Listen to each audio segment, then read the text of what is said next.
So which is the best dish that you can cook? I don't know. You will have to ask my family or friends.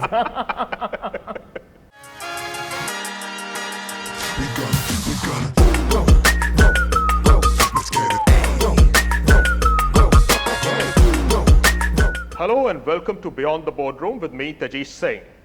My guest today is Shashwat Goenka, Vice Chairman of the $7 billion RP-Sanjiv Goenka Group. Welcome to the show, Shashwat. Pleasure having you. Pleasure to be here. Thank you. So let me begin by asking a young 30-something person, second in command of such a huge conglomerate, was it always a given that you would be taking over the reins? So, when I look at it, growing up, for whatever reason, whether it was my grandfather, my father, at home, business was never discussed, at least in front of us as kids, right? So for a large part of our childhood, we actually didn't even know the huge legacy that we came from, right? But as we became teenagers and started becoming older, we started becoming more aware of it.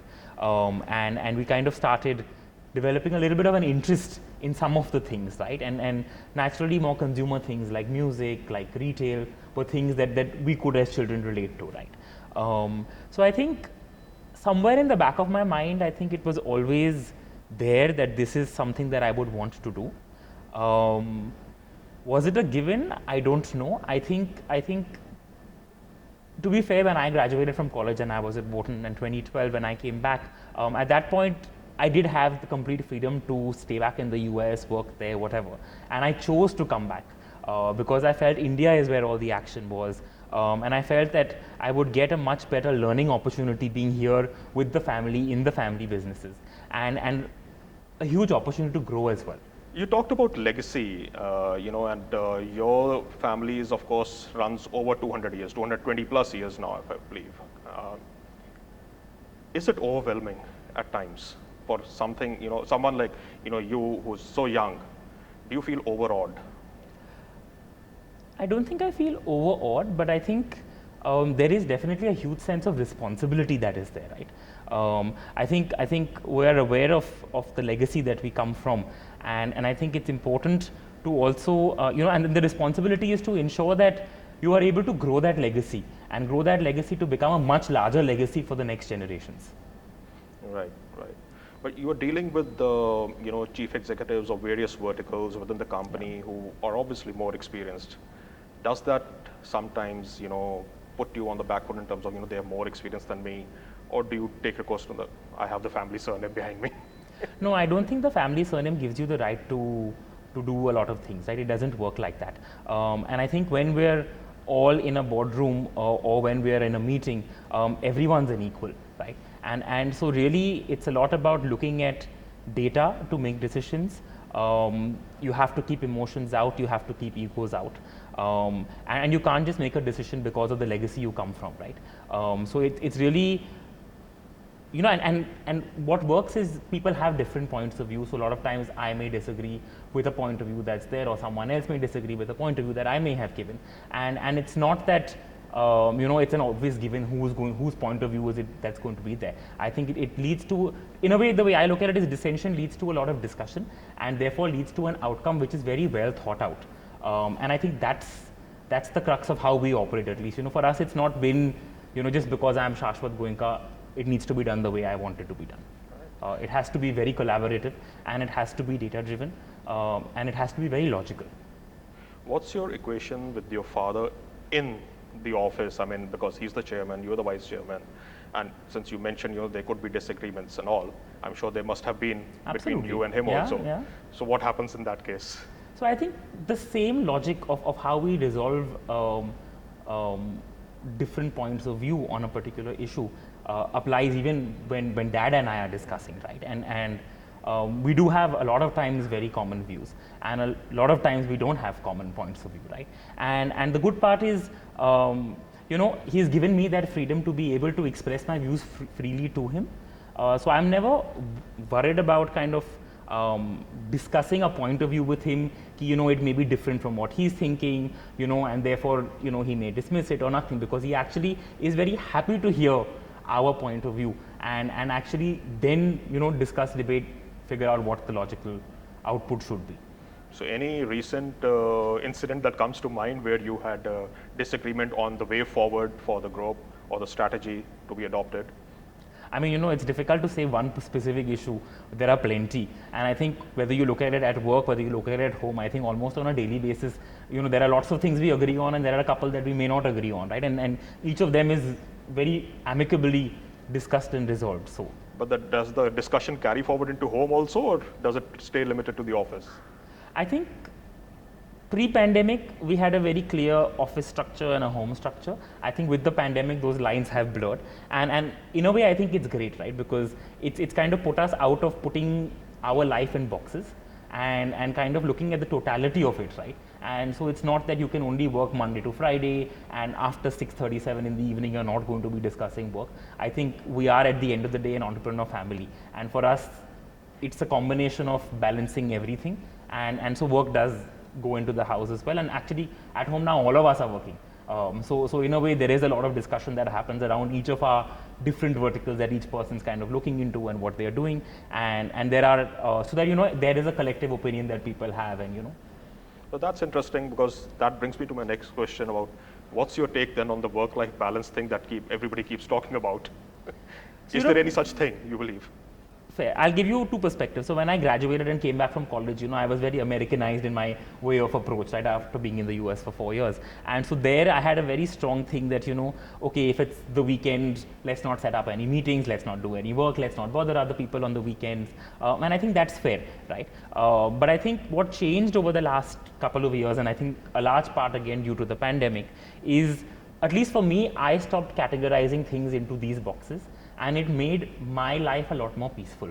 Earlier I was always very stressed if I had to do, say, if there was a family commitment which was had to be addressed or had to be dealt with, but it happened to be during work hour. I was like, sorry, I cannot take your call. I'm just busy at work.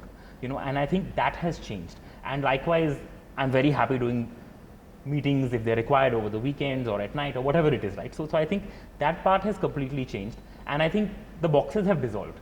And I think that has led to a very harmonious work-life balance by default. But is that aspect only limited to yourself and your immediate family, or is that expected from the people working with you in your group? No, so I think the way we look at it is, of course, I mean, everyone has work, and work is only a part of their life. Work is not their whole life, right? And likewise for us. So the way I look at it is, people are responsible for certain things, and they need to be accountable for those things, and they need to deliver on those things. As long as they're doing all of those, they have the flexibility to exercise in terms of when and how and what they want to do. But considering what you just mentioned about your work schedule and the other activities that you are involved in, and you're still a recently young married guy, I would still say. It's been now 8 years? 8 years, yeah. Still not 10 years, young married guy.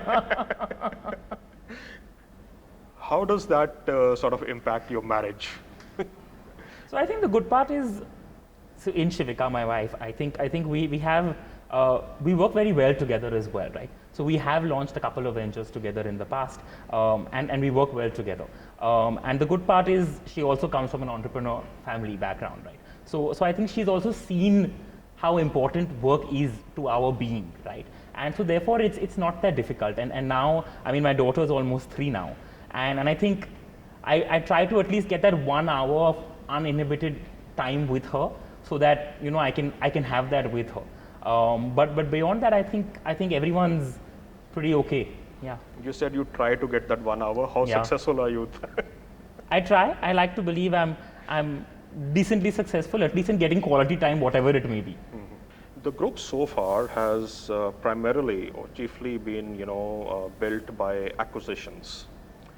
Is that something that you feel you would like to change in the near future? I mean, you have started a few ventures in the education space with your wife, of course, and you've launched a couple of brands also. But in terms of a bigger portfolio in more consumer-centric industries, as you said, would you be open to greenfield ventures rather than just acquisitions? Absolutely. So I think historically the group has been a group that's grown through acquisitions, and what we've done well is acquire businesses, integrate them and be able to grow them and grow them much faster than they ever were growing before, right? So I think that's something as a strategy that has worked for the group. But having said that, we've also been successful with greenfield ventures that we do.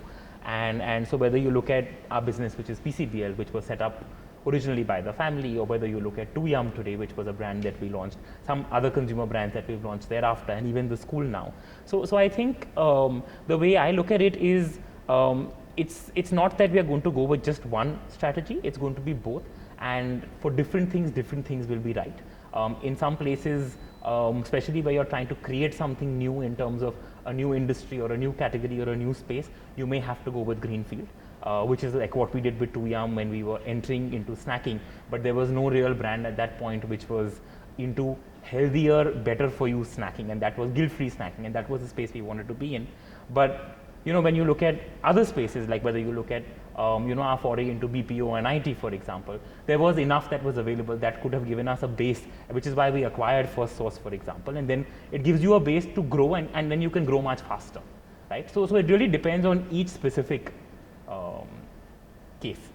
So which other B2C sectors are you looking at? So when you look at the group overall, I think that the overall strategy is to kind of move away from what were defined as typical legacy businesses and kind of move to more consumer-centric businesses. And this is in two ways. One is through entering into newer consumer businesses, right? So whether it is FMCG, whether it is media, whether it is entertainment, whether it is sports, right? And we've done all of these. But also looking at the legacy businesses and converting them to becoming more B2C, and converting them, if not to become B2C, to become B2B2C, right? And that's the endeavor across all of our businesses that we're doing. You of course have major interest in the media sector. So why is that? I think it's always been something that we've been keen to do. And it was about getting the timing right? Because if you look at it, we've had Open Magazine, which was our own greenfield venture, since we were talking about green versus brown. And that was with us for a long time. And I think about a couple of years ago, we decided that we are now ready to get into a newer space, which was media. And that's really when we started with the... Shashwat Goenka, growing up as a young child, when you first realized that, okay, my parents are pretty rich. Now, of course, you're working. What is the motivation that comes to get out of bed every morning and come to work? Because theoretically, if I have to look at it, wealth is not an issue. Growth is not an issue. All the industries, all the companies are basically on an autopilot mode with their respective leaderships and all. So what motivates you then?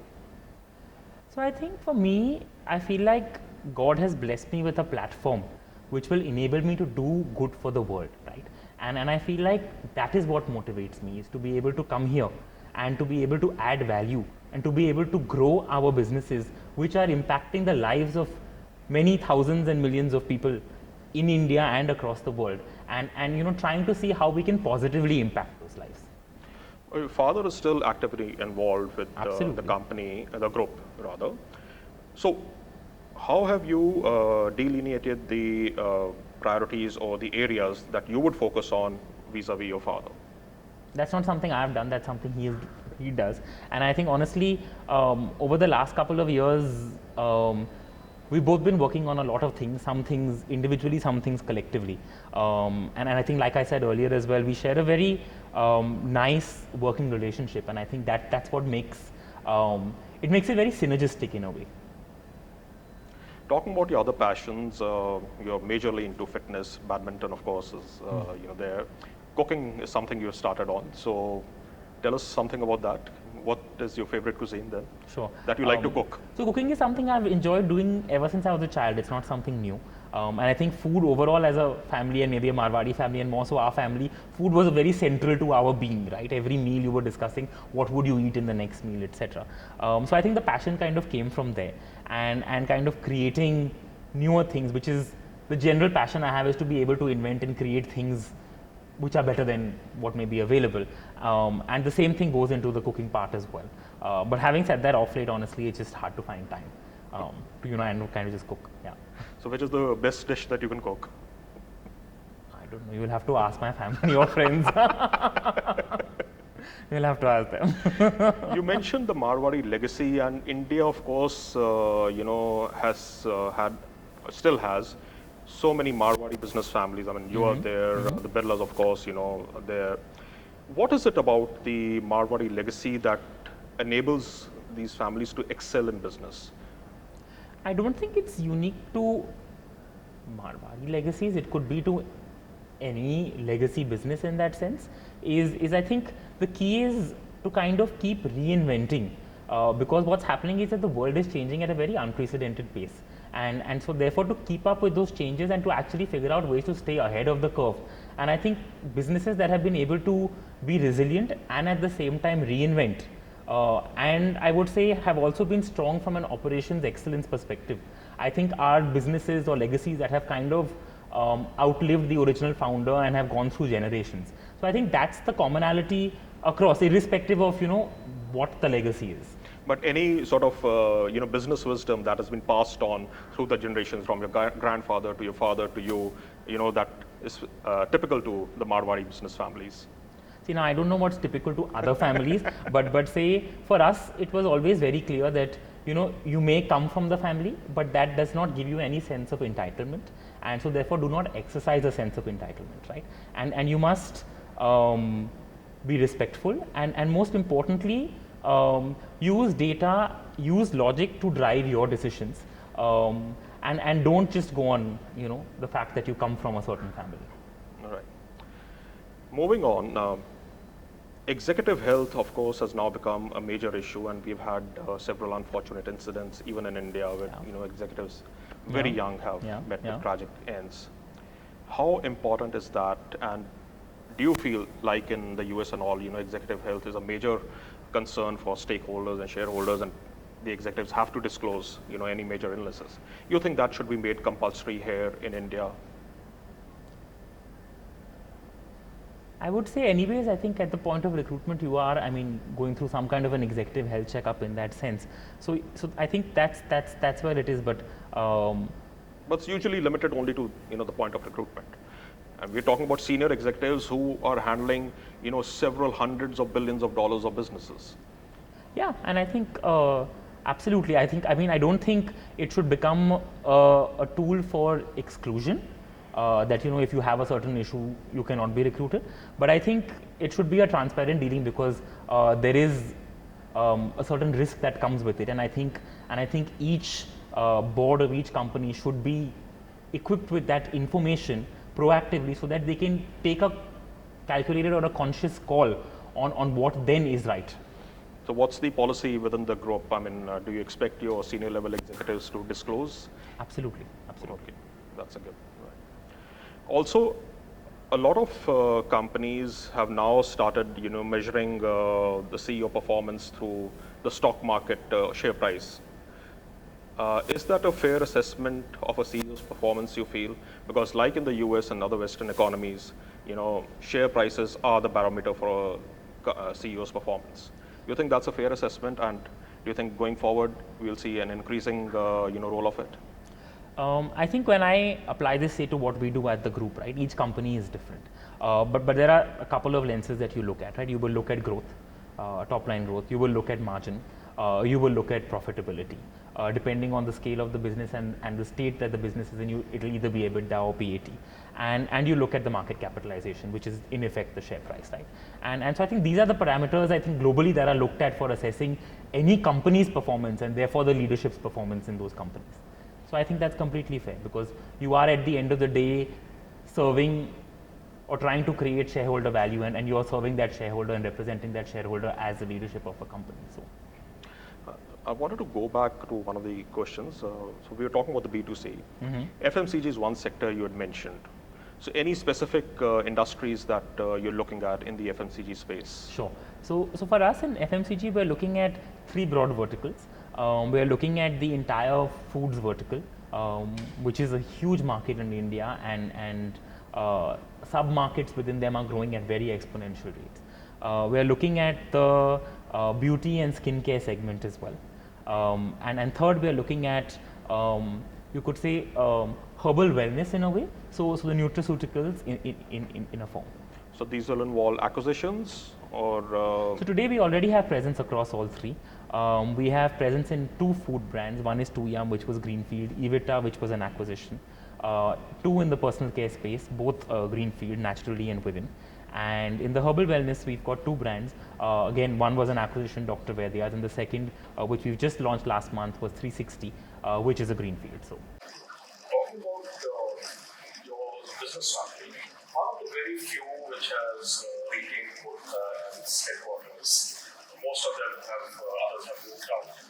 So what are the challenges and the advantages of being here? We as a family have been here for over 200 years now, and it's obviously been great, which is why generations haven't moved up. And I think when I look at our businesses today, what are the key things you're looking at? You're looking at, can you get the right kind of talent? We've not found it hard to attract talent. Right? We're headquartered out of here, but we have businesses across the world. So policies across the world are relevant to us, and that's all in line. So I think overall it's been a positive, rewarding experience. I don't really see any challenge, and this is something that even I remember when I was moving back from college, everyone said, "Are you sure you want to move to Calcutta?" My friends from other cities, and at that point even I was like, everyone who's Calcutta so negatively, should I not? But having moved here, and I think you can speak to most of our employees as well. Once they move here, they never want to move out. But what about the business environment in general? The state has never had the image of being very business friendly. So what's your assessment? And I think that's changing now. Right? If you look at the business summits that are being done by the state as well, the kind of investments it's able to attract. If you look at the GDSP of the state, it's been one of the top 5 states in terms of growth over the last couple of years as well. So these are reflections of growth, and these are reflections that there is an intent to more business. So I think that brings us to the end of this meeting.